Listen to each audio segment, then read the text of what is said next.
ఈ మధ్య కాలంలో ప్రతి ఒక్కరి ఇంట్లో చోటు చేసుకుంది వైఫై. వైఫై అంటే ఏంటి, అసలు ఎలా పనిచేస్తుందో తెలుసుకోవాలంటే ఈ వీడియోని తప్పకుండా చూడండి. నమస్తే ఫ్రెండ్స్, నా పేరు శృతి. వైర్లెస్ ఫెసిలిటీని షార్ట్కట్లో వైఫై అంటారు. అంటే ఇంటర్నెట్కి ఏ వైర్ లేకుండా కనెక్ట్ అయ్యే టెక్నాలజీ అన్నమాట.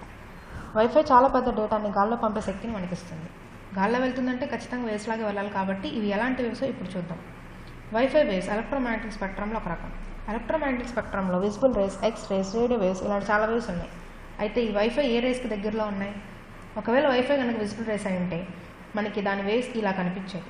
ఇది కేవలం ఒక వైఫై సిగ్నల్ మాత్రమే. సిటీ మొత్తాన్ని చూస్తే ఇలా ఉంటుంది. సో విజిబుల్ రేసే కాదు.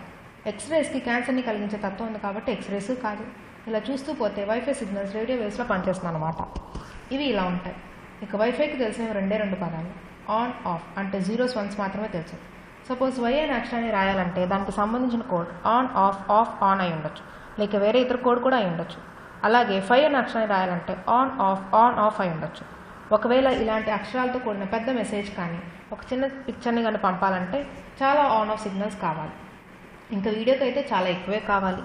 లక్కీగా మనకి లైట్ స్పీడ్లో ఈ వేవ్స్ వెళ్తున్నాయి కాబట్టి చాలా త్వరగా మీడియాని పంపగలుగుతున్నాం. దీని స్పీడ్ సుమారుగా ఇదిగోండి ఇంత. అసలు ఈ వైఫై ఎలా పనిచేస్తుందో ఇప్పుడు చూద్దాం. కంప్యూటర్స్లో ఈ మధ్య ఇన్బిల్ట్గా వచ్చేస్తుంది వైర్లెస్ అడాప్టర్. ఈ వైర్లెస్ అడాప్టర్ కంప్యూటర్లో ఉన్న డేటాని రేడియో సిగ్నల్స్గా మార్చి యాంటీనాని యూజ్ చేస్తూ ఆ సిగ్నల్స్ ట్రాన్స్ఫర్ చేస్తుంది. ఇప్పుడు ఈ సిగ్నల్స్ని వైర్లెస్ రౌటర్ డీకోడ్ చేసుకొని ఈ డేటాని ఫిజికల్ మీడియం అంటే ఈథర్నెట్ని యూజ్ చేసుకొని వేరే డివైస్కి పంపుతుంది. ఇదే రౌటర్ ఇంటర్నెట్ నుండి వచ్చే డేటాని కలెక్ట్ చేసుకొని రేడియో సిగ్నల్స్లో మార్చుకొని కంప్యూటర్ యొక్క వైర్లెస్ అడాప్టర్కి పంపుతుంది. ఇది మొబైల్లో డేటా షేరింగ్ ఎలా పనిచేస్తుందో చూద్దాం. ఒక వై అనే మొబైల్ ఎక్స్ అనే మొబైల్లో ఉన్న ఇమేజ్ని వైఫై ద్వారా కావాలనుకుంటే ఈ వై అనే మొబైల్ రౌటర్ని రిక్వెస్ట్ చేస్తుంది.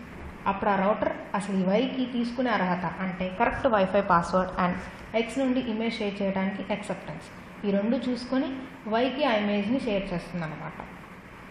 ఈ వేవ్స్ యొక్క ఫ్రీక్వెన్సీ 2.45 GHz టు 5 GHz అంటే సరిగ్గా మైక్రోవేవ్ ఓవెన్ పనిచేసే ఫ్రీక్వెన్సీ. అందుకే ఇళ్లల్లో మనం ఒకవేళ ఓవెన్ కానీ ఆ ఫ్రీక్వెన్సీకి దగ్గరలో ఉన్న ఏ డివైస్ అయినా యూజ్ చేస్తుంటే మనకి వచ్చే వైఫై సిగ్నల్ డిస్టర్బ్ అయ్యి లో సిగ్నల్ కనిపిస్తుంది. ఫ్రీక్వెన్సీ అంటే ఒక ప్లేస్ నుండి ఇంకొక ప్లేస్కి సర్టెన్ టైంలో ఎన్ని వేవ్స్ అయితే వెళ్తాయో దాన్నే ఫ్రీక్వెన్సీ అంటారు. దీన్ని హర్ట్స్లో మెజర్ చేస్తారు. 1 GHz అంటే 1,000,000 హర్ట్స్ గాల్లో సెకండ్కి వెళ్తున్నాయి అన్నమాట. ఫైనల్గా ఇప్పుడు నేను ఒకవేళ ఈ పిక్చర్ పంపాలంటే ఈ పిక్చర్ మొత్తాన్ని చిన్న చిన్న ప్యాకెట్స్లో బ్రేక్ అయ్యి వైఫై ద్వారా డెస్టినేషన్కి వెళ్ళి అక్కడ అదే పిక్చర్ వచ్చేలా మొత్తం మళ్ళీ ఇలా రిసెంబుల్ అవుతాయి అన్నమాట. సో ఇదండి వైఫై. ఈ వీడియో మీకు నచ్చినట్టయితే లైక్ చేయండి, షేర్ చేయండి. నచ్చకపోతే ఎందుకు నచ్చలేదో కమెంట్ చేయండి. ఇలాంటి ఇతర వీడియోస్ కోసం మా ఛానల్ సాయి సతీష్కి తప్పకుండా సబ్స్క్రైబ్ అవ్వండి. Thanks for watching.